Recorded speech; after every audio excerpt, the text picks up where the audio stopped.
বিছানার চাদর গায়ে পেঁচিয়ে গুটিসুটি মেরে বসে আছে এক কিশোরী। চাদরের বিভিন্ন জায়গায় ছোপ ছোপ রক্তের দাগ, চোখে মুখে ভয়ের ছাপ স্পষ্ট। অন্ধকার রাত, টিমটিম করে জ্বলছে মোমবাতিগুলো। পাশেই ছড়িয়ে ছিটিয়ে আছে বিভিন্ন সুগন্ধি ফুল। বারান্দায় ইজি চেয়ারে বসে একের পর এক সিগারেট পোড়াচ্ছে জিয়ান। জিয়ান রেজা চৌধুরী সদ্য পাইলটে জয়েন করেছে। বয়স 28-এর কোটায় হলেও দেখতে 25 বছরের যুবক। লম্বা চওড়া শরীর, উজ্জ্বল বর্ণের, গায়ের রং ধূসর রাঙা চোখ। কিছু সময় পর উঠে এসে কিশোরীর সামনে বসল। সিগারেটের শেষ টান দিয়ে ধোয়া নয়নার চোখে মুখে ছাড়ল। মোবাইলের টর্চ অন করে বলে। নয়না চুপ করে আছে।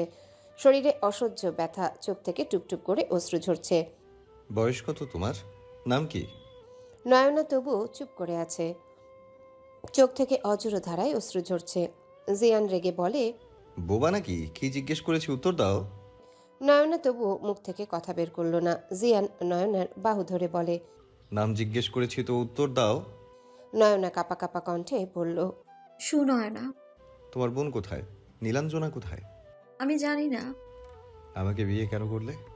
কবুল কেন বললে? তোমাকে শোপিসের মতো সাজিয়ে রাখার জন্য বিয়ে করিনি। ভালো না বাসি আমি প্রাপ্তবয়স্ক পুরুষ, আমার শারীরিক চাহিদা আছে, সেটা তো বউ হিসেবে তোমাকে পূরণ করতে হবে। কবুল যখন বলেছ তখন তো আর নিস্তার নেই। বলেই নয়নাকে আবারও কোলে তুলে নিল। নয়না কাঁদো কাঁদো কণ্ঠে বলে, বয়স কত? জিয়ান নয়নাকে বেডে রেখে লাইট অন করলো। নয়না আরো ভালো করে নিজের শরীরে চাদর পেঁচিয়ে নিল। এলোমেলো চুল, ফর্সা চেহারাটা লাল হয়ে আছে, চোখে লেপ্টে আছে কাজল, ঠোঁট জোড়া ফুলে উঠেছে। মেয়েটাকে দেখে এবার মায়া হচ্ছে জিয়ানের। জেদের বসে এইটুকু মেয়ের সাথে জোর জবস্তি করা হওয়া উচিত হয়নি। আর জিয়ান নরম স্বরে বলল। নয়না মাথা নাড়িয়ে সম্মতি জানালো। নয়না উঠে যেতে হোঁচট খেয়ে পড়ল। জিয়ান নয়নাকে কোলে তুলে ওয়াশরুমে নিয়ে আসলো। নয়নার শরীরে পানি লাগতে শরীর জ্বলে উঠল। জিয়ান নয়নাকে সারার নিচে দাঁড় করিয়ে দিয়ে বাহিরে চলে আসলো। বেডের পাশে বসে নিজের ফোনের স্ক্রিনে এক দৃষ্টিতে তাকিয়ে আছে। কি সুন্দর হাস্যোজ্জ্বল মুখখানা! কে বলবে এই মেয়েটি তাকে চরমভাবে ঠকিয়েছে? আসলে কি স্বার্থর দুনিয়ায় ভালোবাসা ঠুনকো? এরই মধ্যে শীতে কাঁপতে কাঁপতে জিয়ানের একটু দূরে দাঁড়িয়ে নয়না বলে, আমার প্যাড লাগবে। আমি কি তোমার চাকর? আমাকে কেন বলছো? নয়না জিয়ানের ভয়ে আরো 2 কদম পিছিয়ে যায়, যার ফলে নয়নার কাঁধ থেকে চাদর সরে যায়। ফর্সা কাঁধে লাল তিলটা জলজল করছে। জিয়ান চোখ রাঙিয়ে বলে, তুমি কি ড্রেসও পরতে পারো না? এখন সেটাও আমাকে পরিয়ে দিতে হবে? নয়না চাদর শক্ত করে ধরে বলে, আমার ড্রেস তো বাসায়।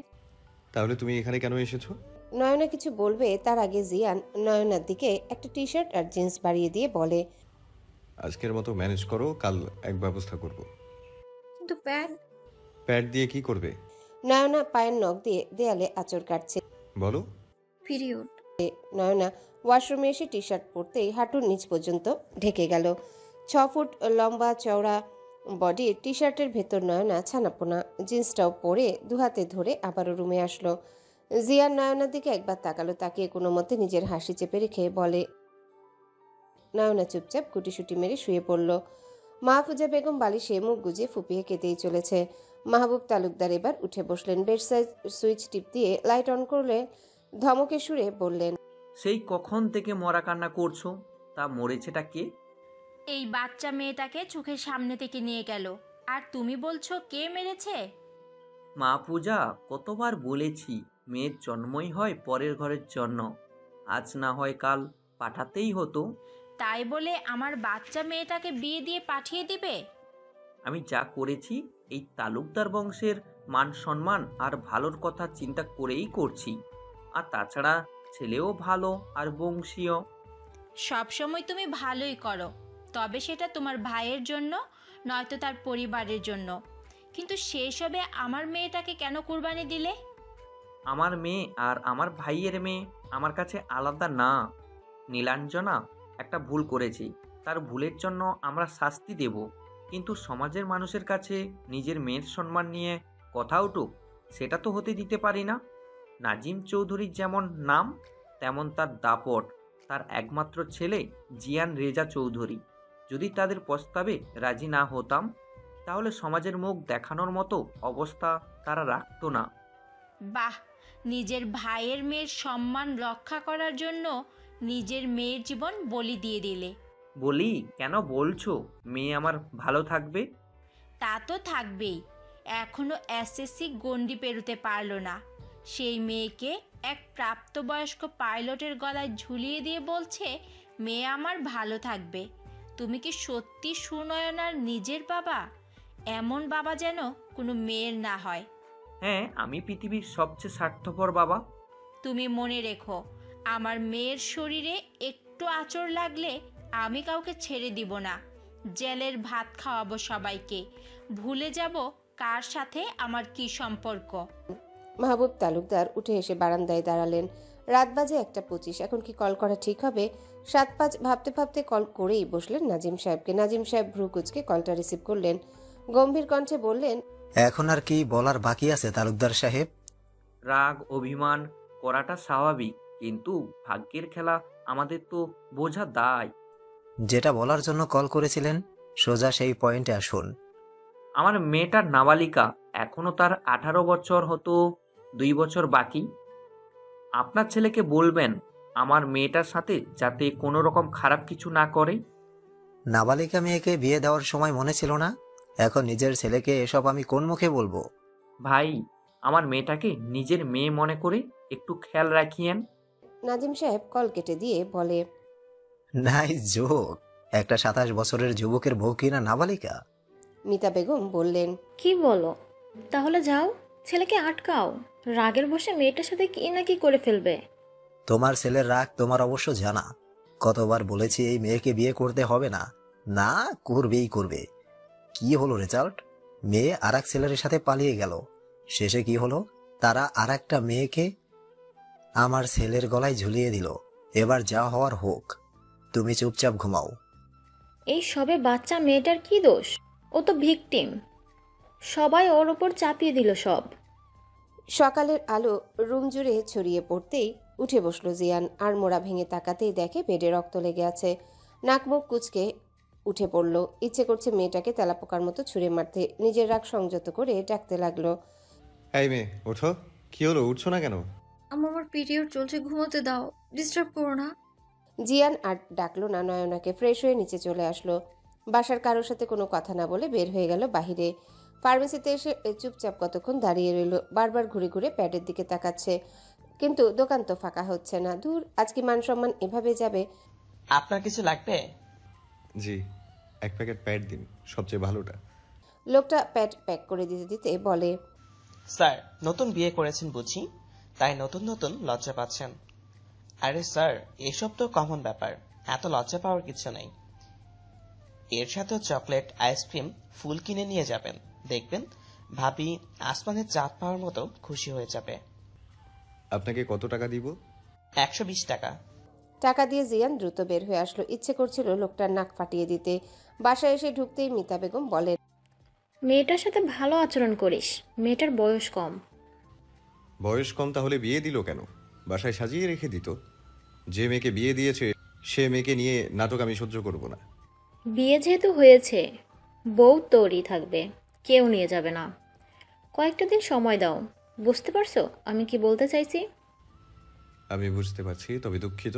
তোমাদের প্রাপ্তবয়স্ক ছেলে তার বউয়ের সাথে ফুলসজ্জা সেরে ফেলেছে। কথা শেষ করার আগে জিয়ানের গালে ঠাস করে একটা চড় পড়ল। জিয়ান রক্তচক্ষু নিয়ে সামনে তাকিয়ে দেখে নাজিম সাহেব।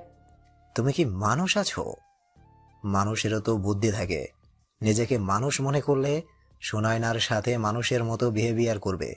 কবুল বলে বাসায় যখন নিয়ে এসেছ, সারা জীবনের জন্য সে তোমার অর্ধাঙ্গিনী।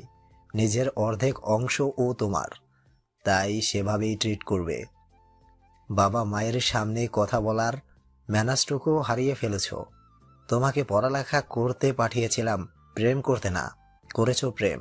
1000 বার মানা করেছি এই মেয়ের সাথে তোমার যায় না, তবুও তোমার জেদের কারণে আমরা নত হয়েছি। কি লাভ হলো? সেই তো তোমার সাধের প্রেমিকা তোমাকে ছেড়ে পালিয়ে গেল। বললাম ফিরে আসো, কিন্তু না, তোমার তো বউ লাগবেই। বউ ছাড়া তুমি ফিরবে কেন? তো বউ যখন নিয়েই এসেছো, তার যত্ন করো। আর হ্যাঁ, এরপর কথা বলার সময় সামনের মানুষটাকে সেটা দেখে ভদ্রতা বজায় রেখে উত্তর দিবে। জিয়ান রাগে টকবক করতে করতে দোতলায় আসলো। দোতলায় সিঁড়ির কাছে থাকা ফ্লাওয়ার ভাসটা পা দিয়ে ফেলে ভেঙে ফেললো।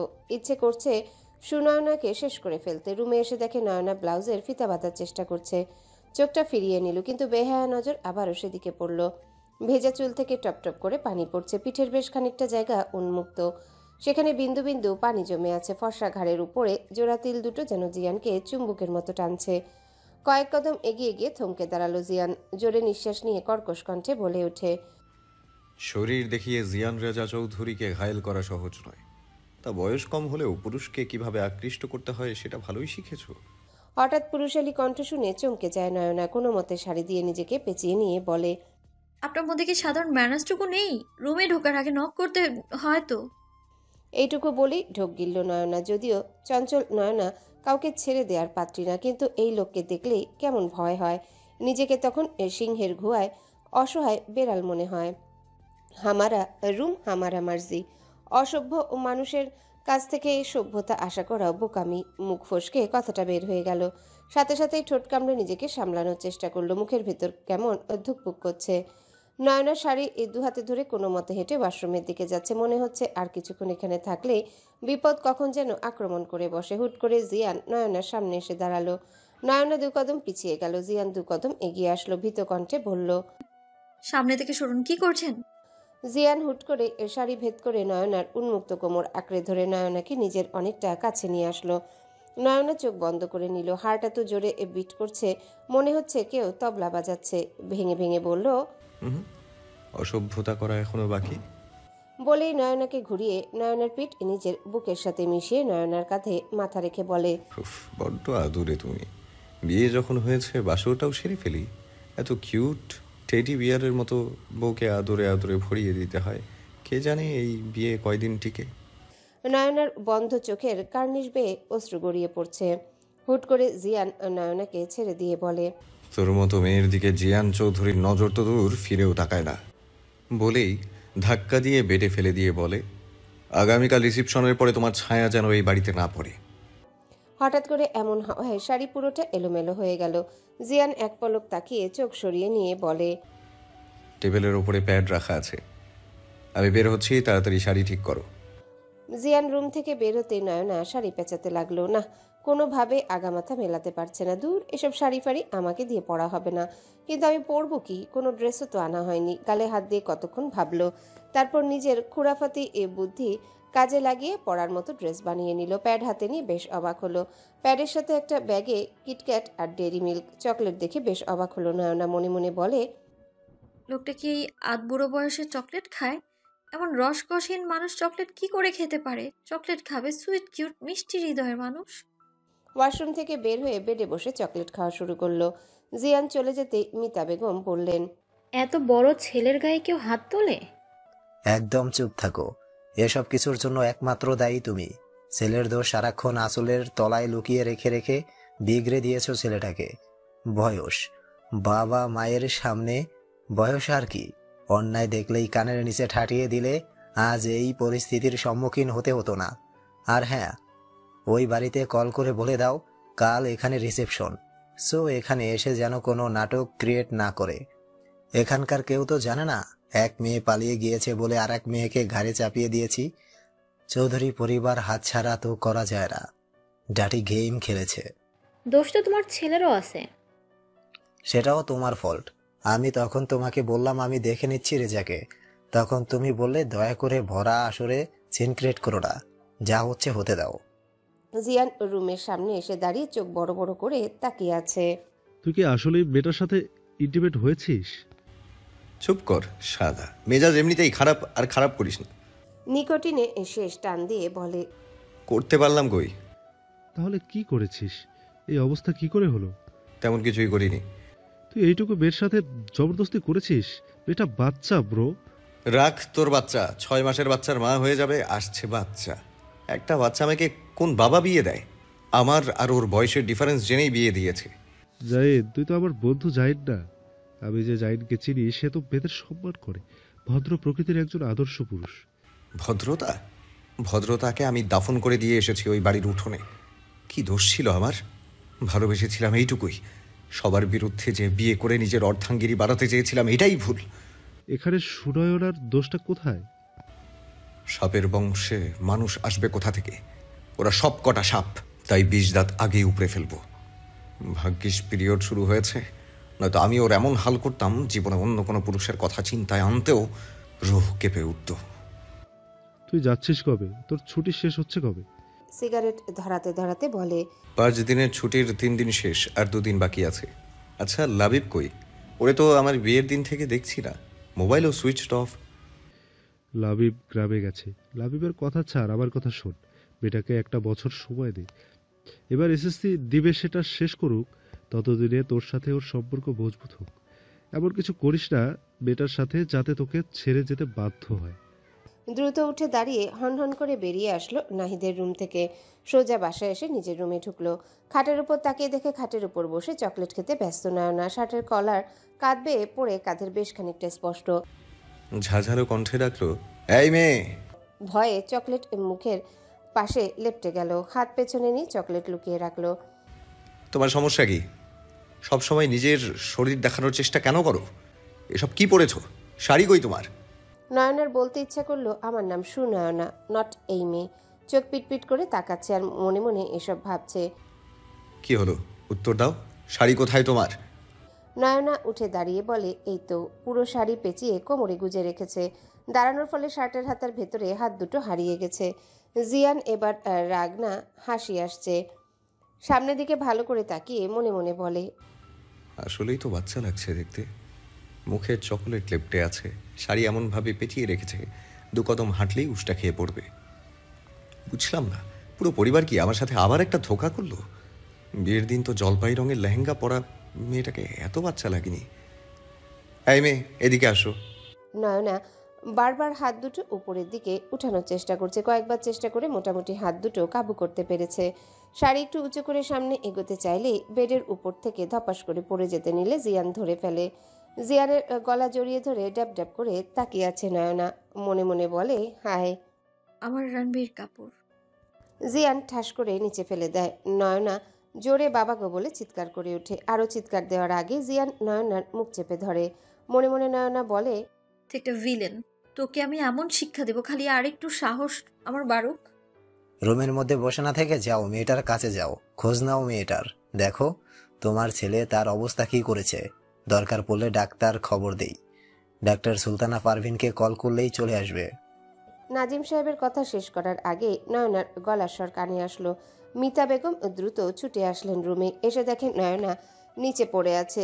জিয়ান তার খুব কাছে মুখ চেপে রেখেছে। মিতা বেগম জিয়ান বলে ডাক দিতে জিয়ান নয়নাকে ছেড়ে দিয়ে দূরে সরে আসলো। মিতা বেগম দ্রুত এসে নয়নাকে বুকের সাথে চেপে ধরলেন। মাথায় হাত বুলিয়ে বললেন, তোমার এ অবস্থা কেন মা? নয়না আর চোখে জিয়ানের দিকে তাকাচ্ছে। রুম থেকে বের হ। জিয়ান সাদা শার্ট নিয়ে রুম থেকে বেরিয়ে আসলো। মিতা বেগম নয়নাকে ধরে বেডে বসালেন। কোমল স্বরে জিজ্ঞাসা করলেন, তুমি শাড়ি পরতে পারো না? নয়না মাথা নাড়িয়ে অসম্মতি জানালো। আসো আমি পরিয়ে দিই বলে নিজের আঁচল দিয়ে নয়নার মুখে লেপ্টে থাকা চকলেট মুছে দিলেন। সুন্দর করে শাড়ি পরিয়ে দিলেন। তুমি বসো, আমি তোমার জন্য খাবার আনছি। আচ্ছা, সকালে তোমার কেমন নাস্তা পছন্দ? নয়না মিতা বেগমকে জড়িয়ে ধরে কেঁদে দিল। শাড়ি পরানোর সময় মিতা বেগম নয়নার শরীরের বিভিন্ন চিহ্ন দেখেছেন, যা তার ছেলের বদৌলতে বাচ্চা মেয়েটার শরীরে স্থান পেয়েছে। মাথায় হাত বুলিয়ে বলে, কাঁদে না ময়না, শরীর খুব ব্যথা করছে? আমাকে বলো, তোমার কি সমস্যা হচ্ছে? আমি আপনার সাথে থাকবো আন্টি। আচ্ছা ঠিক আছে, তবে জানো তো, বিয়ের পর মেয়েদের একমাত্র ভরসাযোগ্য আশ্রয়স্থল স্বামী। নয়না মিতা বেগমের আঁচল খামচে ধরল।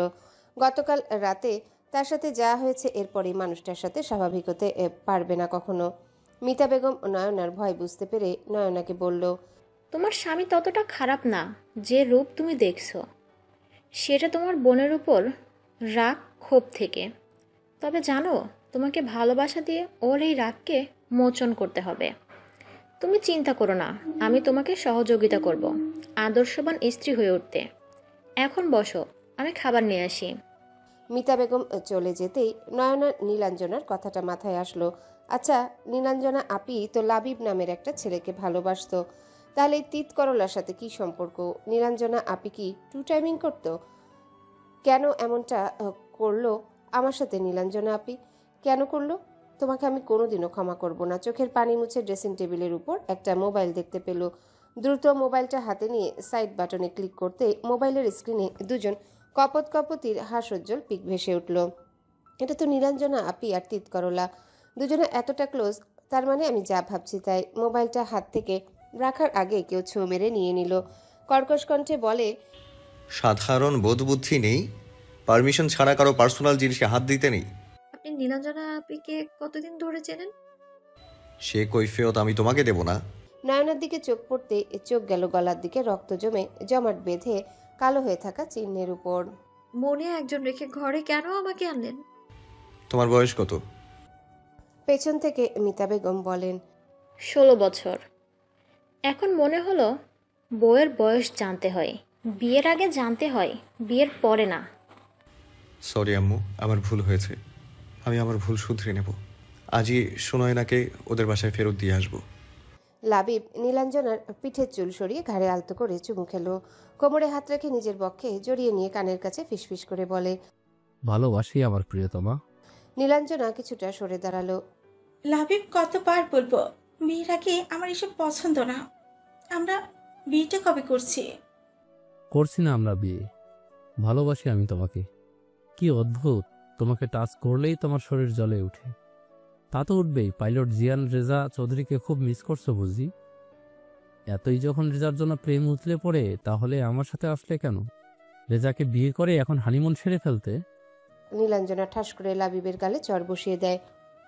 আমার এখন মনে হচ্ছে আসলে আমি ভুল মানুষের জন্য সবাইকে ত্যাগ করেছি। তুমি আমাকে সত্যি সত্যি ভালোবাসো তো? আমি তোমাকে কি বলেছি? জাস্ট এতটুকুই তো, শারীরিক সম্পর্কে আমরা বিয়ের পরে জড়াবো পবিত্রভাবে। যে পুরুষ শরীরে পাগল হয় সে তো কখনো ভালোবাসতে পারে না। তার নেশা শরীর পেলে একদিন ঠিক তার নেশা কেটে যায়। আমি আজ এক্ষুনি বাসায় চলে যাব, তোমার সাথে আর এক মুহূর্ত থাকবো না। আমার পরিবার আর আমার যা মান সম্মান যাওয়ার তা তো ধুলে মিশিয়ে গেছে। তোমার মতো মানুষের সাথে থেকে নিজের আত্মমর্যাদা বিসর্জন দিতে পারবো না। লাবিব নীলাঞ্জনার হাত ধরে বলে, প্লিজ আমাকে ক্ষমা করে দাও, আমার ভুল হয়ে গেছে। কি করব বলো? তোমাকে দেখলেই আদর করতে ইচ্ছে করে নিজের মধ্যে তোমাকে মিশিয়ে নিতে। আজই আমি তোমাকে বিয়ে করব। আমি তোমাকে বিয়ে করতে পারবো না লাবিব। আমার মন বলছে তোমার আমার প্রতি কোনো ফিলিংস নেই। এভাবে বলছো? বলছি তো ভুল হয়েছে, এই কান ধরে সরি বলছি, প্লিজ এবার মতো সরি অ্যাকসেপ্ট করো ময়না পাখি। করতে পারি এক শর্তে। কি শর্ত বলো ময়না পাখি? তোমার জন্য এই অধমের জানো হাজির। কথা দাও আমাদের মাঝে কখনো তুমি জিয়ানকে টেনে আনবে না। আমি যদি ওকে সত্যি ভালোবাসতাম তাহলে ওরে ছেড়ে তোমার কাছে আসতাম। জিয়ান আমার স্কুল লাইফের ভালোবাসা, তখন আমি নিহাত বাচ্চা ছিলাম, আবেগে ভেসেছি। তোমার সাথে পরিচয় হওয়ার পর আমি অনুভব করেছি, হ্যাঁ এই যে ভালোবাসা। লাভ ইউ আমার ব্যক্তিগত ময়না পাখি। এবার যাও, মেয়ের আয়োজন করো। তুমি নাস্তা করে রেডি হও, আমি কাজে নিয়ে আসছি। অপেক্ষায় রইলাম প্রেমিকা থেকে প্রিয়তম স্ত্রী হওয়ার। আম্মু, আমি সত্যিই দুঃখিত। সুনয়নার বয়সটা যে এত কম আমি বুঝতে পারিনি। যাই হোক, আমি আমার ভুল শুধরে নেব। তোমার কি বিয়েটা ছেলে খেলা মনে হয় জিয়ান? বিয়ে হচ্ছে জন্মান্তরের বন্ধন। এটা তোমার কিনে আনা কোনো শোপিস না। ভালো লাগলো কিনে আনলে, ভালো না লাগলে ছুঁড়ে ফেলে দিলে। তুমি যথেষ্ট ম্যাচিওর, তাই নিজের জ্ঞান কাজে লাগাও। বোকাদের মতো কাজকর্ম করার কোনো মানে নেই। নয়না, তুমি বসো, আমি তোমার জন্য নাস্তা নিয়ে আসি। যাওয়ার সময় জিয়ানকে বলে গেল, আমি যাব আর আসবো, ওর সাথে কোনো রকম মিসবিহেভিয়ার করবে না। নয়না বেডের এক কোনায় বসে বসে চোখ ঘুরিয়ে ঘুরিয়ে রুমটা দেখতে লাগলো। বাপরে, রুমের ফার্নিচার থেকে শুরু করে রুমের দেয়ালের রং পর্দা সব সাদা। এত শুভ্রতায় জড়ানো মানুষ এমন খারাপ হয়? এই মেয়ে শোনো। প্রথমত আমার নাম সুনয়না, নট এই মেয়ে। তুমি না বাচ্চা? বাচ্চা কাকে বলে জানেন? মন চাইলেই আপনি যার গাল টেনে দিতে পারেন, কোলে নিতে পারবেন তাকে। আমাকে দেখে কি বাচ্চা মনে হয়? পুরো 33 কেজি ওজন আমার, আর বয়স 16। সো বাচ্চা আর এই মেয়ে দুটোর কোনোটাই আমার সাথে যায় না। তার মানে তুমি ইঁচড়ে পাকা? আপনি যাই বোঝাতে যান আমি বুঝবো না, কারণ আপনি জিলাপির প্যাঁচের চেয়েও কঠিন প্যাঁচানো। আর ভাববেন না আমি ভীতু, আমার কিন্তু অনেক সাহস জানেন। আমার ক্লাসের রাফির নাক ফাটিয়ে দিয়েছিলাম এক ঘুষিতে। আপনি বড় তাই কিছু বলিনি। কাল রাতে যা করেছেন আপনার নামে মামলা করা উচিত। মামলা হইলে পরে দেখা নেব থানায়। উপস, আমি তো ভীষণ ভয় পেয়েছি। আপনার মুখে গান মানায় না, আপনার মুখে করলার মতো তেতো কথাই মানায়। আপনাকে আন্টি ছোটবেলায় মধু দেয়নি মুখে? তুমি তো বড্ড বেশি কথা বলো। তোমাকে আজই আমি বাসায় দিয়ে আসবো। বয়সের চেয়ে কথা বেশি শিখেছো, পিচ্ছি কোথাকার। একদম পিছিয়ে বলবেন না। জিয়ান হুট করে নয়নাকে কোলে তুলে নিল। ছাড়ুন, আমি কিন্তু চিৎকার করব। নয়নার গালে পরপর দুটো চুমু খেলো, এরপর বেডে বসিয়ে দিয়ে বলে, বাচ্চাদের এভাবেই কোলে নিয়ে আদর করতে হয়। মনে মনে নয়না বলে, রেহাত 6 তলা বিল্ডিং এর মতো দেহ আর লম্বা, নয়তো আমি বোঝাতাম আমাকে নিয়ে মজা করার শাস্তি কত কঠিন। জিয়ান নয়নার সামনে বসলো। প্রথমবার নয়নার দিকে নজর দিল, ভালোভাবে লক্ষ্য করলো হলদে ফর্সা গায়ের বরণ, পিঙ্কিশ পিঙ্কিশ একজোড়া ঠোঁট, হরিণের মতো টানা টানা একজোড়া চোখ, চেহারা জুড়ে অদ্ভুত সরলতা। হঠাৎ কপালের ডান পাশে চোখ পড়তে জিয়ানের চোয়াল শক্ত হয়ে গেল। ঠিক নীলাঞ্জনার কপালের ডান পাশে যেখানে তিল, নয়নারও সেম। আপনি রেগে যাচ্ছেন কেন? ভয় করছে তো আমার। জিয়ান হুট করে নয়নার চুলগুলো মুঠ করে ধরলো। তোদের মতো মেয়েদের আমার চেনা আছে। এই রূপের জালে আমাদের মতো ছেলেদের জীবন ধ্বংস করে দিস। তোদের এমন অবস্থা করা উচিত যাতে আর কোনো ছেলের জীবন নষ্ট না হয়। ভালোবাসাকে তোদের কাছে খেলনা মনে হয়? নয়না ব্যথায় কুকুরে উঠল, চোখের কার্নিশ বেয়ে গড়িয়ে পড়তে লাগলো অশ্রুকণা। ব্যথাতুর কণ্ঠে অনুনয়ের সুরে বলল, ছাড়ুন, আমার লাগছে। মিতা বেগম রুমের সেই দৃশ্য দেখে চিৎকার করে বলে, জিয়ান, এসব কি হচ্ছে? মানা করেছিলাম তো ওর সাথে মিসবিহেভ করবি না। হাতে থাকা খাবারের ট্রেটা টেবিলের উপর রেখে নয়নাকে আগলে নিলেন বুকে। জিয়ান ততক্ষণে রুম ছেড়ে যাওয়ার জন্য পা বাড়িয়েছে। দাঁড়াও। মিতা বেগমের কণ্ঠ শুনে স্থির হলো জিয়ানের পা। আম্মু প্লিজ, এখন এই মুহূর্তে আমার কোনো রকম জ্ঞানের বাণী শোনার মন মানসিকতা বা ধৈর্য কোনোটাই নেই। আমাকে একটু একা থাকতে দাও। তোমার মেজাজ নিয়ে ডিপ ফ্রিজে রেখে আসো। আজ তুমি যেটা করলে আমার ভাবতেও ঘৃণা হচ্ছে। তোমার মতো সন্তান আমি গর্ভে ধারণ করেছি। এটুকু একটা মেয়ে, তুমি ওর উপর শারীরিক মানসিক টর্চার করেই যাচ্ছ। তোমার প্রেমিকা তোমাকে ধোঁকা দিয়ে আরেক ছেলের সাথে পালিয়ে গেছে, তাতে এই নিষ্পাপ মেয়েটার কি দোষ? আর কোন মেয়ে এমন মেজাজ সহ্য করবে? মেয়েটা ঠিক ডিসিশন নিয়েছে তোমাকে ছাড়ার। আর হ্যাঁ, মনে রেখো, ও আজ থেকে আমার মেয়ের মতো। জীবনে দ্বিতীয়বার ওর গায়ে আঘাত করার কথা চিন্তা করলেও তোমার মতো ছেলেকে অস্বীকার করতে আমি দুবার ভাববো না। জিয়ান বাহিরে এসে সোজা চিলে কোঠায় চলে আসলো। চিৎকার করে কাঁদতে ইচ্ছা করছে তার। আচ্ছা, ছেলে মানুষের হৃদয় ভেঙে গুড়িয়ে গেলেও কি তাদের কান্না করা মানা? আমি কি দোষ করেছিলাম? শুধুমাত্র নীলাঞ্জনাকে ভালোবাসতাম। আমি তোমাকে কিভাবে বোঝাবো আম্মু? নীলাঞ্জনাকে আমি খোলসের আড়ালে থাকা মুক্তোর মতো যত্নে রেখেছিলাম। নিজে শত আঘাত সহ্য করলেও কখনো ওর শরীরে সামান্য আছরও আসতে দিইনি। কেউ কেন বোঝে না ছেলেদেরও হৃদয় আছে? তাদের হৃদয়ের রক্তক্ষরণ কেউ কেন দেখতে পায় না? তারাও পুড়ে বিরহের অনলে সেই দগ্ধ হৃদয়ের আর্তনাদ কারো হৃদয় স্পর্শ করে না কেন? তুমি ভুল ছিলে না।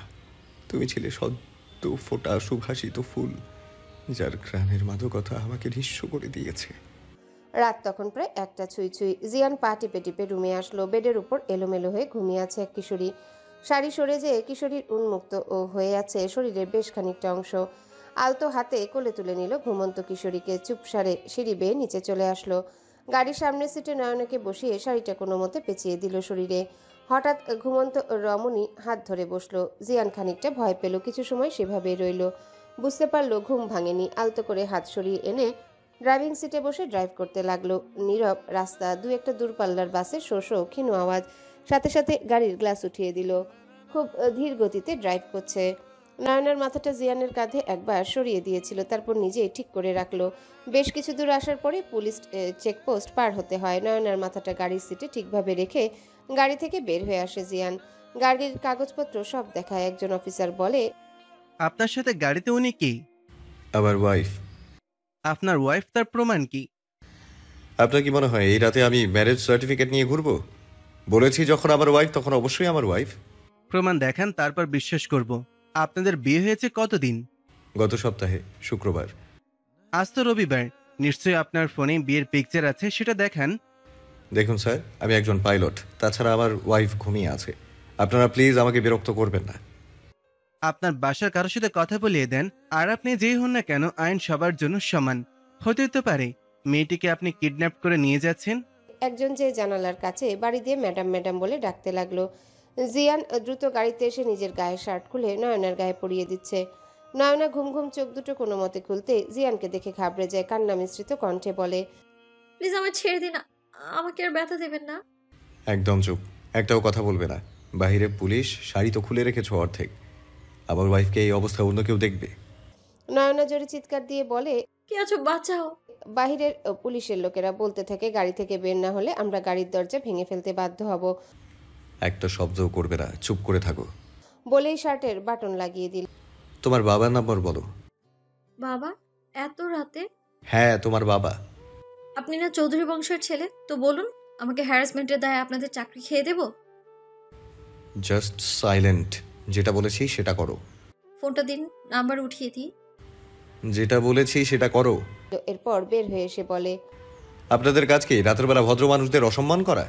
না, আমাদের ডিউটি দেশ ও জনগণকে নিরাপত্তা দেওয়া, আমরা সেটাই করছি। Just wait. কল করলো মাহবুব তালুকদারের নাম্বারে। কল ঢোকার আগে কেউ একজন মোবাইল নিয়ে কল কেটে দিল।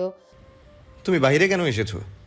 তুমি আদর্শ হাজবেন্ডের মতো আমাকে প্রোটেক্ট করার জন্য একা লড়াই করবে আর আমি ঘুমিয়ে থাকবো? জান, আমি সুনয়না তালুকদার, পিতা মাহবুব তালুকদার।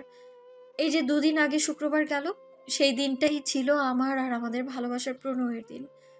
আমার হাজবেন্ড ওয়াইফ লং ড্রাইভে বের হয়েছিলাম। এতে আপনাদের সমস্যাটা কি? আচ্ছা ম্যাডাম, সরি, তবে আপনাকে তার ওয়াইফ মনে হচ্ছে না। আপনার বউয়ের সাথে নিশ্চয়ই আপনি বেমানান, তাই এইসব উল্টাপাল্টা কথা বলছেন। এই চলো তো, সময় নষ্ট হচ্ছে।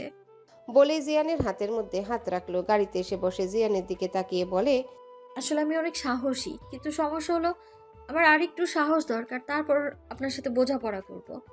এই প্রথম সুনয়নের মুখ থেকে স্বাভাবিক কথা শুনল জিয়ান। বেশ কিছুক্ষণ সুনয়নার দিকে তাকিয়ে রইল। এভাবে দেখার কি আছে? আপনারই তো বউ, না চাইলেও সারা জীবন এই মুখ দর্শন করতে হবে। আচ্ছা, আমরা কোথায় যাচ্ছি? সরি। নয়না অবাক হয়ে বলে, আপনি কিছু বললেনই মাত্র। সরি, আমি আসলেই দুঃখিত। আমার উচিত হয়নি তোমার সাথে এমন আচরণ করা। তোমার তো এখানে কোনো দোষ নেই, উল্টো আমাদের মাঝে তুমি ফেসে গেছো। রিয়েলি সরি, শোনোয় না? আপনি সরিও বলতে পারেন। এক কাজ করুন, আপনার সরির আচার বানিয়ে ধীরে ধীরে 1 চামচ করে খেয়ে ফেলুন। আমি তোমাকে একেবারের জন্য রেখে যাব এখানে। খুব তাড়াতাড়ি তোমার জন্য তোমার উপহার চলে আসবে। দেখুন, আমার এইটুকু মাথা, তাও আবার বিশাল চুল, তার ভেতরে খোলস, খোলসের ভেতর এইটুকু বুদ্ধি। তাই সহজভাবে বলুন মিস্টার পাইলট। খুব তাড়াতাড়ি আমি তোমার জন্য ডিভোর্স লেটার পাঠাবো। যা ইচ্ছে করুন, আগে আমার বাসায় দিয়ে আসুন। না, আমি বাসায় যাব না। আপনি এক কাজ করুন, আমাকে কোনো হোস্টেলে রেখে আসুন। Are you crazy? হঠাৎ করে অশ্রু টলমল নেত্রে তাকিয়ে বলে, জানেন, আমি না ধর্ষণ সম্পর্কে পত্রিকায় পড়েছি, টিভিতে নিউজ দেখেছি, কখনো কল্পনাও করিনি সেই সব কিছুর ভিকটিম আমি নিজে হব। আমার আপনাকে দেখলে ভয় হয়, মনে হয় এখনই হিংস্র জানোয়ারের মতো ঝাঁপিয়ে পড়বেন আমার উপর। বলতে বলতে হাঁটুতে মুখ গুজে কান্না করতে লাগলো। এই মুহূর্তে নিজেকে ধ্বংস করে দিতে ইচ্ছে করছে জিয়ানের। শেষে কিনা সে কোনো মেয়ের কাছে ধর্ষক, চোখে রক্ত জমাট বেঁধে গেছে। হাত মুঠো করে নিজের প্রতি আসা রাগটাকে কন্ট্রোল করার চেষ্টা করছে। নয়নার গায়ে হাত দিতেও লজ্জা হচ্ছে এখন। কিভাবে করলাম আমি এটা? নিজেকে ক্ষমা করব কিভাবে? নয়নার মাথায় হাত রেখে বলে, আমি তোমাকে কষ্ট দিয়েছি, আর তা কখনোই আমি চাইনি। আমি নিজের ভুল বুঝতে পেরেছি। তোমার যন্ত্রণার জন্য আমি গভীরভাবে দুঃখিত। আমি জানি কথা দিয়ে সব কিছু ঠিক হবে না। আমি তোমার হৃদয়ে যে গভীর ক্ষত দিয়েছি, জানি না তুমি কখনো আমাকে ক্ষমা করবে কিনা। আর কিছু বলার আগে নয়না জিয়ানকে জড়িয়ে ধরে কাঁদতে লাগলো। প্লিজ কেঁদো না নয়না। আমার কালো ছায়া কোনোদিনও আর তোমার উপর পড়বে না। আমি জানি তোমার হৃদয়ে যে গভীর ক্ষত তাজা আছে, তা হয়তো এই জন্মে আমি মুছে দিতে পারবো না। পারলে ক্ষমা করে দিও। নয়না কিছু বলতে যেও বলতে পারল না। গাড়ির সিটে হেলান দিয়ে বসে রইল। জিয়ান নয়নার বাড়ির সামনে এসে বলে, আমি কি এখান থেকে চলে যাব, নাকি বাসার ভেতর পর্যন্ত আসবো? আপনি আমাকে বাবা মায়ের কাছ থেকে নিয়ে গেছেন, তাই তাদের কাছে ফেরত দিয়ে আসবেন আমায়। দারোয়ান বেশ অবাক হলো এত রাতে নয়নাকে দেখে। বাসায় দরজায় এসে বার কয়েক কলিং বেল দেওয়ার পর মাহফুজা বেগমের ঘুম ভেঙে গেল। ড্রয়িং রুমে এসে লাইট অন করে বলে, এত রাতে কে আসলো? দরজা খুলে নয়নাকে দেখে বলে, মা, তুই এত রাতে? সব ঠিক আছে তো? কি হয়েছে? তোমার শার্ট ওর শরীরে কেন? কি করেছো আমার মেয়ের সাথে? আম্মু ভেতরে আসতে দাও আগে। আয়। বলেই দ্রুত মাহবুব তালুকদারকে ডেকে তুলল। চোখ ডলতে ডলতে বলেন, এত রাতে তোমার আবার কি হলো? মেয়ে আর মেয়ের জামাই এসেছে, দ্রুত চলো, আমার কিছু ঠিক মনে হচ্ছে না। মাহবুব তালুকদার এসেই বলেন, এত রাতে কি এমন ইমার্জেন্সি পড়লো যে বাসায় চলে আসলে? আসার আগে একটু ইনফর্ম তো করবেই। আপনার মেয়েকে আপনার কাছে ফেরত দিতে আসলাম। আচ্ছা, কথা পরে হবে। নয়না, তুই বরং জামাইকে নিয়ে রুমে যা। লাল টুকটুকে বেনারসিতে বউ সেজে বসে আছে নীলাঞ্জনা, হাত ভর্তি মেহেদি। বাসা থেকে পালানোর সময় টাকা আর গহনা নিয়ে এসেছিল, সেসব দিয়ে বিয়ের আয়োজন করেছে লাবিব। মেরুন রঙের শেরওয়ানি পরে রুমে প্রবেশ করলো লাবিব। নীলাঞ্জনাকে দেখে তার রূপে মুগ্ধ হয়ে তাকিয়ে থেকে বলে, তোমার প্রেমে আমি কেন? যে কোনো পুরুষ পড়তে বাধ্য। তোমার সৌন্দর্য বর্ণনা করে শেষ করা যাবে না। ইস, সবাই বলবে জিতেছি। ইচ্ছে করছে টুক করে তোমাকে খেয়ে ফেলি, নিজের বউকে নিজেই না নজর দিয়ে ফেলি। নীলাঞ্জনা বেশ অবাক হলো। আচ্ছা লাবিব, আমার রূপ দেখেছে? আমার চোখ ভর্তি অশ্রু ওর চোখে পড়ছে না?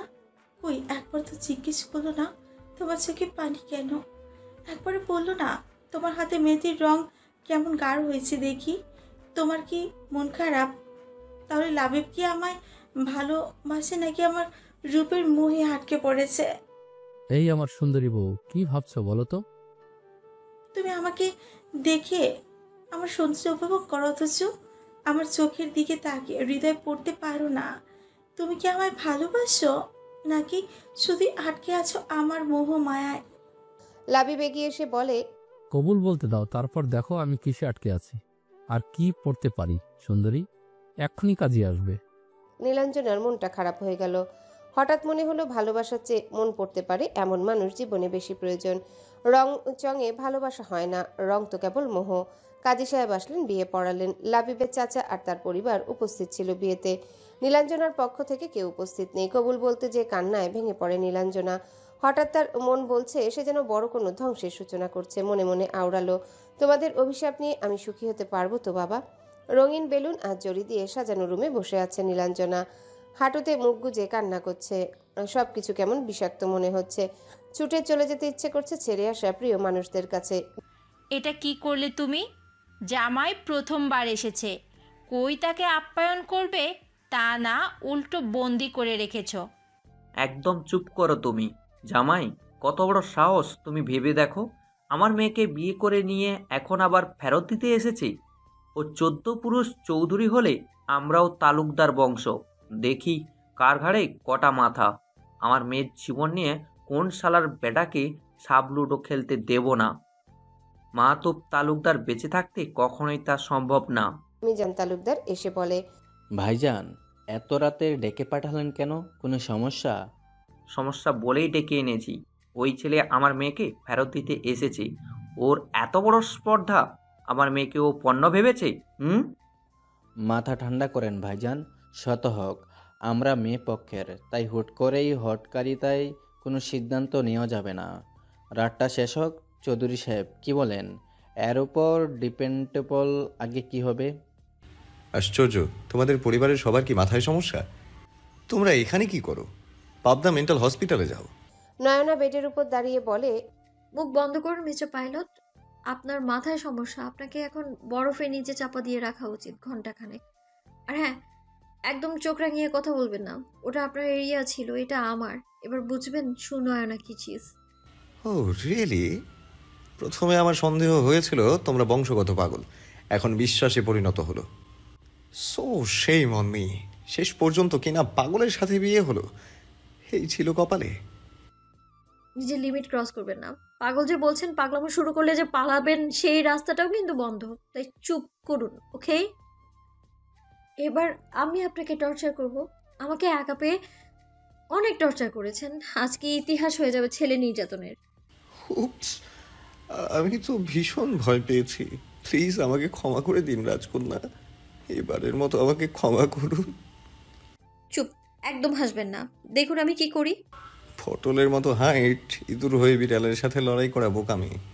আমার শার্ট দাও, শীত করছে। দেবো না শার্ট। শীতের দিনে বিয়ে করতে কে বলেছে? মাথার স্ক্রু ঢিলা হয়ে গেছে? এখন আমি আপনার বস্ত্র হরণ করব, তারপর কামড়ে নখের আঁচড়ে আপনার শরীর ক্ষত বিক্ষত করে দেব। এরপর বুঝবেন কারোর সাথে তার ইচ্ছের বিরুদ্ধে জবরদস্তি করলে কেমনটা লাগে। মাথা ঠিক আছে তোমার? এই বাড়ি থেকে আমি বের হব কি করে সেই ব্যবস্থা করো। এই ড্রেসের সাথে কিছু করবে না বলে দিলাম। নয়না বেড থেকে নেমে পড়ার টেবিলে ড্রয়ার থেকে সিজার নিয়ে এসে হুট করে জিয়ানের টি শার্ট খেচাং করে কাটা শুরু করলো। জিয়ান নয়নার হাত ধরে বলে, কি হচ্ছে এসব? বাচ্চাদের মতো বিহেভিয়ার কেন করছো? উফ শিট, বাচ্চা তো বাচ্চামিই করবে। আমারই ভুল হয়েছে ফেরত দিতে আসা। আপনাকে কতবার বলবো আমায় বাচ্চা বলবেন না? আজকে আপনার খবর আছে। বলেই ধস্তাধস্তি করা শুরু করলো। জিয়ান নয়নার কোমর ধরে একদম নিজের কাছে নিয়ে আসলো। আরেক হাত দিয়ে নয়নার হাত দুটো পেছনের দিকে শক্ত করে ধরে রাখলো। নয়নার কেমন অদ্ভুত লাগছে। মনে মনে বিড়বিড় করে বলে, নয়না, দুর্বল হলে চলবে না, এটা তোর বাসা, সাহস দেখা। ছাড়ুন আমায়। এখন জোর দেখাচ্ছেন। জিয়ান নয়নাকে আর নিজের কাছে টেনে আনলো। নয়না চোখ বন্ধ করে বলে, প্লিজ ছাড়ুন, কিছু করবেন না আমায়। জিয়ান নয়নার কানের কাছে মুখ নিয়ে বলে, কেন বাবু, ভয় করছে? আরে বেবি, কিসের ভয়? এটা তো তোমারই বাসা, গুন্ডামি করতেই পারো। ছাড়ুন, আমি সত্যি কিছু করব না। ছাড়তে পারি, তবে আমাকে এখান থেকে সেফলি বের করে দিতে হবে। আমি কথা দিচ্ছি তো, আর কোনোদিনও তোমার উপরে আমার কালো ছায়া পড়বে না। কথা বলতে বলতে দুজনে বেশ ঘনিষ্ঠ হয়ে গেছে। নয়নার বুকের ভেতর কারা যেন তবলা বাজাচ্ছে। জিয়ান দ্রুত নয়নাকে ছেড়ে দিয়ে দূরে সরে দাঁড়ালো। আর দুজনেই জোরে জোরে শ্বাস নিচ্ছে। আর কিছুক্ষণ এভাবে থাকলে খারাপ কিছু হয়ে যেত। নয়না নিজের ঠোঁট মুছছে। Sorry, extremely sorry. দেখো, তোমার বয়স কম, কিন্তু এতটুকু তো জানো, কোনো ছেলে মেয়ে একাকে এত কাছাকাছি আসলে প্রাপ্তবয়স্ক একটা ছেলের জন্য কন্ট্রোল করা সহজ নয়। আর সেই নারী যদি হয় তার বিয়ে করা বউ। সরি এই অনাকাঙ্ক্ষিত কেসের জন্য। নয়না কোনো কথা না বলে মুখে হাত দিয়ে জানালার দিকে তাকিয়ে আছে। সরি, আমাকে প্লিজ এখান থেকে বের করার ব্যবস্থা করো। এই শেষ অনুগ্রহটুকু করো আমার জন্য। আমি আপনাকে আরেকবার কিস করতে পারি? নয়নার কথা শুনে জিয়ান শকড। এমে কি বলে? আগুনে ঘি ঢালার কাজ কেন করতে চাইছে? Are you mad? মাথা ঠিক আছে তোমার? তুমি বুঝতে পারছো তুমি কি বলছো? হ্যাঁ, বুঝতে পারছি। Please one kiss. এরপর আমি আপনাকে বোঝাচ্ছি আসলে আমি কি চাইছি। জিয়ান দু কদম পেছনে সরে এসে বলে, প্লিজ ডোন্ট ডু দিস। এই মুহূর্তে এটা বিপজ্জনক। Please just one kiss. তোমার মাথা ঠিক নেই? কি বলছো এসব? একটা কিস করতে ভয় পাচ্ছেন, এরপর কোনোদিন নিজেকে সাহসী বলবেন না আর।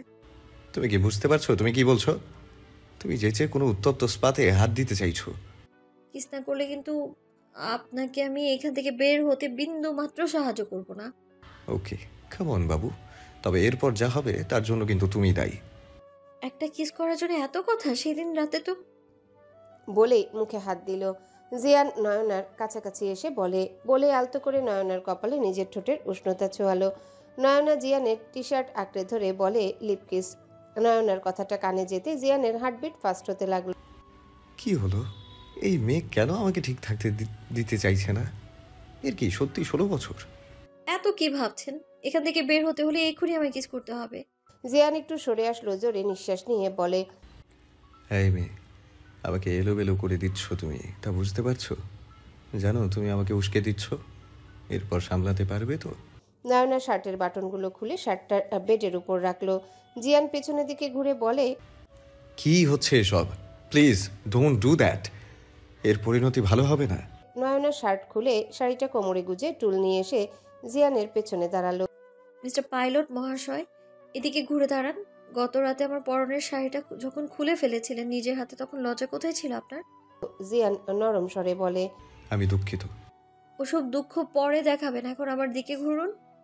জিয়ান সামনে ঘুরে দেখে নয়না আর সে সেম সেম শাড়ি গুজে রাখার ফলে কোমর উন্মুক্ত। এতক্ষণ শীত লাগছিল, কিন্তু এখন গরম লাগছে। নয়না জিয়ানের মাথা দুহাতে চেপে ধরে নিজের দাঁত দিয়ে সর্বশক্তি দিয়ে জিয়ানের ঠোঁটে কামড় বসিয়ে দিল। এরপর টুপ করে সরে আসতে চাইলে আটকা পড়ল জিয়ানের হাতে। জিয়ান নয়নার কোমর ধরে রেখেছে, ঠোঁট দিয়ে রক্ত ঝরছে। ছাড়ুন, নয়তো চিৎকার করে বাসার মানুষ জড়ো করব। এমনিতেই আটকে আছেন, তারপর খাবেন ধোলাই। জিয়ান কিছু একটা ভেবে নয়নাকে ছেড়ে দিল। নয়না বেডের উপর বসে জিয়ানের দিকে তাকিয়ে বলে, এবার বলুন, এই কিস আপনাকে কেমন ফিলিংস এনে দিল? বুঝলাম তুমি ছোট করে প্রতিশোধ নিলে, তাই তো? না, শুধুমাত্র আমার কষ্টের বিন্দু পরিমাণ অনুভব করলাম। জিয়ান নয়নার পড়ার টেবিলের চেয়ার টেনে বসলো। নয়না জিয়ানের দিকে তাকিয়ে বলে, আপনি দেখতে ঠিকঠাক, কিন্তু আচ্ছা আপনার চুলগুলো আসল নাকি নকল? ফার্স্ট এইড বক্স কোথায়? আমি কি ডক্টর নাকি আমার কাছে ওসব থাকবে? জিয়ান সামনের দিকে ঘুরে বলে, ব্লাড বন্ধ করো, নয়তো দ্বিতীয় উপায় আমার জানা আছে। নয়না দ্রুত ড্রয়ার থেকে ফার্স্ট এড বক্স এনে জিয়ানের সামনে রাখলো। নিজে চলে গেল ড্রেস চেঞ্জ করতে। আলতো হাতে নিজেই অ্যান্টিবায়োটিক লাগালো। নয়না এসে ড্রেসিং টেবিলের সামনে দাঁড়িয়ে চুল ঠিক করছে। আমি যে একটা মানুষ তোমার চোখের সামনে বসে আছি, এটা তুমি দেখতে পাচ্ছ না? নয়না আয়নার দিকে তাকিয়ে বলে, না, আমার রুমে তো আমি নিজেকে ছাড়া কাউকে দেখতে পাচ্ছি না। ও সরি, আমি তো দেখতে পাচ্ছি দ্য গ্রেট পাইলট জিয়ান রেজা চৌধুরী। তা ভাই, এত রাতে আমার রুমে কি করছেন? আমি আপনাকে কিভাবে সাহায্য করতে পারি বলুন? ডিয়ার পিচ্ছি বাবু, প্লিজ আপনি আমাকে এই রুম থেকে বের হতে সাহায্য করুন। আহা, শখ কত! পিচ্ছি বাবু এত কিছু কিভাবে করবে? তুমি দেখতে পাচ্ছ না আমার অবস্থা? ঠোঁট ফুলে গেছে, কথা বলতে কষ্ট হচ্ছে, জঙ্গলি বিল্লির মতো কেউ কামড় দেয়। আমি দেখাবো আমাকে কোনো এক হিংস্র বা কিভাবে কামড়েছিল। তাই বলে ঠোঁটে? চুপ করে শুয়ে পড়ুন বেডে এসে। এখন বাজে রাত 2:40। ঘুমিয়ে পড়ুন। বোর হোক, আপনাকে বের করার ব্যবস্থা করবো আমি। আমি এখানেই ঠিক আছি। ওকে ডিয়ার হাজবেন্ড, আপনি ঠিক থাকুন, আমি একটা আরামসে ঘুম দিই। বলেই ব্ল্যাঙ্কেট মুড়ি দিয়ে শুয়ে পড়ল। জিয়ান একইভাবে বসে নয়নার দিকে তাকিয়ে আছে। কমফোর্টারের ভেতর থেকে নয়না বলল, এভাবে তাকিয়ে থাকবেন না, আমার কমফোর্টার লজ্জা পাচ্ছে। ছি, একটা কমফোর্টারকেও ছাড় দিচ্ছেন না। ঘোমটা টেনে বাসর ঘরে নিজের বরের জন্য অপেক্ষা করে বসে আছে নীলাঞ্জনা। চোখ থেকে অনবরত অশ্রু ঝরেই যাচ্ছে, নিঃশব্দ কান্না। লাবিব রুমে ঢুকে দরজা বন্ধ করে নীলাঞ্জনার পাশে বসলো। নীলাঞ্জনার হাতটা ধরে হাতে চুমু খেয়ে বলে, অবশেষে আমার অপেক্ষার অবসান ঘটতে চলল। তোমাকে পাওয়ার যুদ্ধে আমি জিতে গেলাম। নীলাঞ্জনা ঘোমটা তুলে বলে, পাওয়ার যুদ্ধ মানে? লাবিব নীলাঞ্জনার থুতনিতে হাত রেখে মাথাটা উঁচু করে ধরে বলে, এতদিন তো আমাকে বাধা দিয়েছো, আজ থেকে তোমাকে স্পর্শ করতে কোনো বাধা নেই। আজ তোমার ভালোবাসার চাদরে তোমাকে পুরোপুরি মুড়িয়ে নেব। সই পাওয়া মানে কি সব পাওয়া? সব পেয়ে যাও লাবিব। তোমার কাছে কোনটার দাম বেশি, দেহ নাকি মনের? লাবিব নীলাঞ্জনাকে নিজের কাছে এনে কানের কাছে ফিসফিস করে বলে, আজকে রাতে কোনো তর্ক বিতর্ক নয়, আজ শুধু ভালোবাসা আর ভালোবাসা। বলেই নীলাঞ্জনার অধরে অধর মিলিয়ে দিল। তোমার ছেলের জন্য আমি কি সমাজে মুখ দেখাতে পারবো না? আমাদের কিছু না বলে মেয়েটাকে নিয়ে চলে গেল, আবার ওই বাড়িতে যেয়ে বলে ফেরত দিতে এসেছি আপনার মেয়েকে। এই বুদ্ধি নিয়ে ও পাইলট হয়েছে? সবকিছু এত সহজ? ছেলে তো আমার একার। ছেলে যার জন্মের হবে তো তার মতোই। ঘাড় তেরামির তো আমার থেকে পায়নি, তোমার থেকে পেয়েছে। আচ্ছা একটা কথা বলো, ছেলেরা যা ভুল করুক সব দোষ আমার ঘাড়ে কেন চাপিয়ে দাও? আরেক নবাবজাদার তো খবর নেই, সে ব্যস্ত দেশ ভ্রমণ করতে। বাপের টাকায় ফুর্তি করতে খুব আয়েশ, নিজের ভাইয়ের বিয়েতেও আসলো না। এর চেয়ে দুটো মেয়ে হলে ভালো হতো, বিয়ে দিয়ে চিন্তামুক্ত থাকতাম। ওই তালুকদার বংশের লোকদের কোনোদিন সাহস হতো না আমাদের কথা শোনানোর। আজকে তোমার ছেলের জন্য সেই সাহস পেল। কল করো আর বলো সকালে বৌমাকে নিয়ে বাসায় ফিরতে, কাল রিসিপশন। মানুষ দাওয়াত দেওয়া, তাদের সামনে আমাকে যেন ছোট না হতে হয়।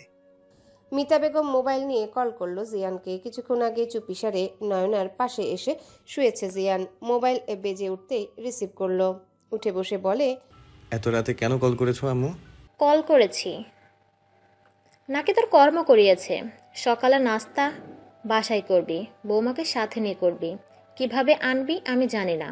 কাল রিসিপশনের শত শত মানুষকে দাওয়াত দেওয়া, আর তুই আমাদের কিছু না জানিয়ে চলে গেছিস। এসবের কি দরকার ছিল? তুই জানিস না এসব তোর জন্যই হয়েছে। তুই ভবিষ্যতে কি করবি আমি জানি না, তবে এই মেয়েকে তোকে মেনে নিতে হবে। প্রেম করেছিস, ধোঁকা খেয়েছিস, সব ফল্ট তোর। এখানে এই মেয়েটার দোষ কোথায়?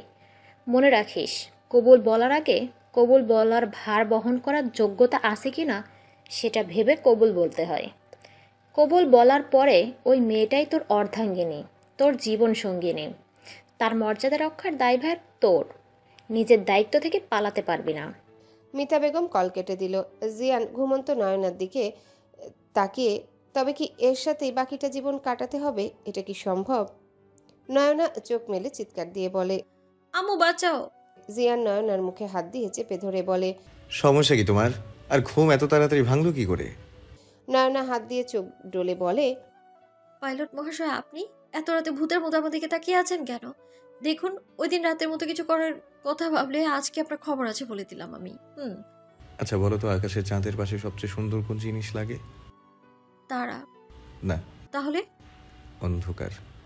রাত যত নিকষ কালো হবে, চাঁদের সৌন্দর্য তত বেশি বৃদ্ধি পাবে। আপনি না ঘুমিয়ে আমাকে চাঁদের সৌন্দর্যের পাঠ পড়েছেন? তুমি ঘুমাও। ঘুম ভাঙিয়ে এখন বলেন ঘুমাও? আমার ঘুম ভাঙিয়ে দিল রে মরার পাইলটে। আচ্ছা, আপনি প্লেনের ড্রাইভার নাকি হেল্পার, নাকি আপনি একটা বাটপার? তুমি জানো না পাইলট মানে কি? জানেন। আর ক্লাসে আমার রোল নাম্বার কত? ছাত্র ছাত্রীর সংখ্যা কত? আমাদের শাখায় 100 জন। তাহলে আর কত? 95 হবে হয়তো। আপনি আমায় ইনসাল্ট করছেন। আপনি জানেন আমি ক্লাসে ক্যাপ্টেন। আমাকে কেউ ফার্স্ট হওয়া থেকে নড়াতে পারে না। সামনে এসএসসি পরীক্ষা, নিশ্চিত আমি গোল্ডেন পাবো। এই আপনার জন্য আমার পড়ালেখা ডিস্টার্ব হচ্ছে। আপনার বউ পালিয়ে গেছে, আপনার বিয়ে করা কেন লাগবে? আমার বাবা বলে বিয়ে করতে হবে। আপনি বলতে পারলেন না আমি বিয়ে করব না? আচ্ছা, আমার ভুল হয়েছে। আপনার একটা ভুল সিদ্ধান্ত আমার সারা জীবনের কলঙ্ক। আপনার গায়ে তো কেউ কলঙ্ক লেপন করবে না। কলঙ্কের ভাগ সব আমার। আমি সত্যি দুঃখিত। আচ্ছা শোনো, আমার কথা বলতে কষ্ট হচ্ছে। চলো আমরা লুডো খেলি। না, ঘুমোবো আমি। ভোর হতে বেশি সময় বাকি নেই। আসো, বাকি রাতটুকু একসাথে কাটাই। আপনাকে কে পাইলট বানিয়েছে বলুন তো? আমরা কি আলাদা আছি? একসাথে একই বেডে বসে বলেন আসো একসাথে কাটাই। একটু আগেই তুমি কত সুন্দর ম্যাচিওর কথা বললে, আর এখন বাচ্চাদের মতো কথা কেন বলছো? আপনি বুঝিয়ে বলুন, কি বলতে চাইছেন আপনি? তোমার কাছে ছোট একটা আবদার। আয় হায়, আমাকে কি আপনার মামা বাড়ি পেয়েছেন? আবদার করবেন মামা বাড়িতে, আমার কাছে না। একটা অনুরোধ করতে চাই, রাখবা প্লিজ? আপনার ঠোঁট থেকে রক্ত বেরোচ্ছে, আমি অ্যান্টিসেপটিক লাগিয়ে দিই। আপনি একটু চুপ করে বসে থাকুন। তোমার জীবন থেকে আগামীকাল দিনটা আমাকে দেবে? নয়নার ড্রয়ার থেকে অ্যান্টিসেপটিক এনে জিয়ানের ঠোঁটে লাগিয়ে দিচ্ছে। জিয়ান নয়নার হাতটা ধরে বলে, প্লিজ আগামীকাল দিনটা দাও আমাকে। আমার একটা দিন আপনার কি উপকারে আসবে? তোমার একটা দিন আমার পরিবারের সম্মান রক্ষা করবে। হাত ছাড়ুন, আপনি টাচ করলে কেমন যেন লাগে। জিয়ান হাত সরিয়ে নিল। নয়না জিয়ানের চোখের দিকে তাকিয়ে বলে, আপনি কিন্তু দেখতে সুন্দর। আমি কি আপনাকে আগে কখনো দেখেছি? আমার তো মনে পড়ে না। আমি বলবো কবে আপনার সাথে দেখা হয়েছিল। বসুন্ধরা শপিং কমপ্লেক্সে। আপনার ঘড়ি আমার ওড়নাতে আটকে গিয়েছিল। আপনি রেগে বলেছিলেন ওড়না সামলে না রাখতে পারলে পড়ার কি দরকার। তোমার ফিল্মি ডায়লগ, এসব কখনো আমার সাথে হয়নি। অদ্ভুত। আপনাকে আমি মিথ্যে কেন বলবো? আপনিই ছিলেন ওটা। আমার ওড়না ছিঁড়ে ফেলেছিলেন। আচ্ছা, তা তুমি বাচ্চা মানুষ একা একা বসুন্ধরা কি করছিলে? আরে একা একা মানে ফুপির সাথে গিয়েছিলাম। সে ফোনে কথা বলতে ব্যস্ত ছিল। জানেন, আমি তো সেদিন আপনাকে দেখে পুরো ফিদা। ব্ল্যাক কোট, সাদা শার্ট, সুন্দর করে চুলগুলো সেট করা। এজন্য সরি বলেছি, নয়তো ঝগড়া করতাম। তোমার বাজে কথা শেষ হলে আমার কথাটা শোনো। আমরা ভোরেই চলে যাব বাসায়। পরশু আমার ডিউটি শুরু, আগামীকাল রাতেই চলে যাব আমি। এরপর তোমার সাথে আমার আর দেখা হবে না।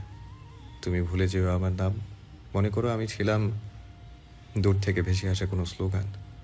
নয়না জিয়ানের কাঁধে মাথা রেখে বলে, আপনি চলে যাওয়ার পর কি হবে? কিছুই হবে না। তুমি আগের মতো নিজের জীবনটা গুছিয়ে নেবে।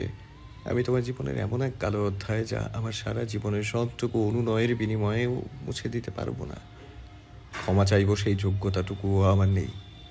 আমায় ভুলে যেয়ে নতুন করে জীবনটা সাজিয়ে নিও। মনে করো আমি ছিলাম হঠাৎ আসা কোনো সুনামি, যে ক্ষয়ক্ষতির দায় না চুকিয়ে হারিয়ে যায় অতল গহ্বরে। জিয়ানের কথাগুলো শেষ করে তাকিয়ে দেখে নয়না তার কাঁধে মাথা রেখে ঘুমিয়ে পড়েছে। জিয়ান নয়নার মাথাটা সরালো না, সেভাবেই বসে থেকে ভাবতে লাগলো। আমি জানি আমি তোমার সাথে অন্যায় করেছি। তোমাকে কিভাবে মেনে নেব? আমি তোমার দৃষ্টিতে ধর্ষক ছাড়া কিছুই না। কোনোদিনও তুমি আমাকে ক্ষমা করতে পারবে না। আর এসব কিছুর জন্য আমি নিজেই দায়ী। জিয়ানের হঠাৎ ইচ্ছে করছে নয়নার কপালে আলতো করে ছুঁয়ে দিতে। নীলাঞ্জনা ফ্লোরে বসে হাঁটুতে মুখ গুজে কান্না করছে। লাবিব বেডের উপরে বেঘরে ঘুমাচ্ছে। নীলাঞ্জনা যে রাতটার জন্য এত অপেক্ষায় ছিল সেই রাত তার কাছে বিষাক্ত মনে হচ্ছে। আচ্ছা, একজন পুরুষের কি মেয়েদের শরীর ছাড়া আর কিছু লাগে না? ভালোবাসা তাহলে কি মিথ্যে আশা? যাকে ভালোবেসে সব ছেড়ে আসলাম, সে শুধু শরীর ভোগ করতেই ব্যস্ত ছিল। আমার চোখের পানি, আমার দুঃখ কষ্ট তাকে বিন্দুমাত্র স্পর্শ করতে পারল না। নীলাঞ্জনার হঠাৎ করে জিয়ানের কথা মনে পড়ল। অতীত। আচ্ছা, তুমি আমাকে কখনো কিস করনি কেন? এতটুকু তো করাই যায়, তাই না? জিয়ান নীলাঞ্জনার হাতের উপর হাত রেখে বলে, তোমাকে আমি পরিপূর্ণ পেতে চাই। এই একটু আধটু পাওয়াতে আমার পোষাবে না গো। একদিন তোমার মনে হবে তুমি আমাকে ভালোবাসো না, কারণ আমি তোমাকে ভোগ করেছি। আমি তোমাকে পরিপূর্ণ পেতে চাই। পরিপূর্ণ পাওয়া মানে কি গো? তুমি যা ভাবছো তা না। পরিপূর্ণ পাওয়া মানে তোমাকে ভালোবেসে এমনভাবে অনুভব করা যাতে আমার প্রতিটি স্পর্শ তোমার কাছে ভালোবাসার চূড়ান্ত পূর্ণতা মনে হয়। আর তা এমন এক মোহ তৈরি করবে যা বারবার আমাদেরকে আরও কাছে টানবে। যাকে মানুষ মন দেয় তার জন্য জীবনও দিতে পারে। শরীর তো সেখানে সামান্য। এসব মনে করে নিজের চুল মুঠ করে ধরল। ঠোঁটে লেপ্টে থাকা লিপস্টিক শরীরে দাগ প্রমাণ করছে এই স্পর্শে ভালোবাসা ছিল না, ছিল শুধু চাহিদা পূরণ। উঠে এসে বেডের সাইড থেকে মোবাইল নিল। ভয়ে ভয়ে 3 দিন ধরে বন্ধ হয়ে থাকা মোবাইলটা অন করলো। মেসেঞ্জারে ঢুকতেই বুক কেঁপে উঠল। একটা মানুষকে কত বাজেভাবে ঠকিয়েছে। গায়ে হলুদের পিক দিয়েও বলেছিল, তোমার জন্য শেষ অপেক্ষা, এরপর আর কোনো অপেক্ষা নেই। সবার প্রথম জিয়ানের ইনবক্সে উকি দিল। নিকনেম এখনও মাই হার্ট দেয়া। কত শত টেক্সট। লাস্ট টেক্সট ছিল, ভালো থেকো। কাপা কাপা হাতে টাইপিং করতে যেও থমকে গেল। এক পলক দৃষ্টি দিল লাবিবের দিকে। ডিমলাইটের আধা আলোতে উজ্জ্বল মুখশ্রী দেখে বলে, আমি তোমাকে ভালোবাসি। আমার ভালোবাসা দিয়ে তোমাকে জয় করে নিব। মোবাইলটা আবার বন্ধ করতে দিতে যে আবার উকি দিল জিয়ানের ইনবক্সে টাইপিং করলো, পারলে ক্ষমা করে দিও। তুমি আমার চেয়ে ভালো কাউকে পাবে জীবনে। নতুন কাউকে নিয়ে জীবনটা গুছিয়ে নিও। ক্ষমা করে দিও। হ্যালো বন্ধুরা, পরবর্তী পার্ট খুব তাড়াতাড়ি আসবে, তো সবাই অপেক্ষায় থাকো। আর চ্যানেলটি যারা এখনো সাবস্ক্রাইব করোনি তারা পরবর্তী পার্ট দেখার জন্য চ্যানেলটি সাবস্ক্রাইব করে রেখো। ধন্যবাদ সবাইকে, আমাদের সাথেই থেকো।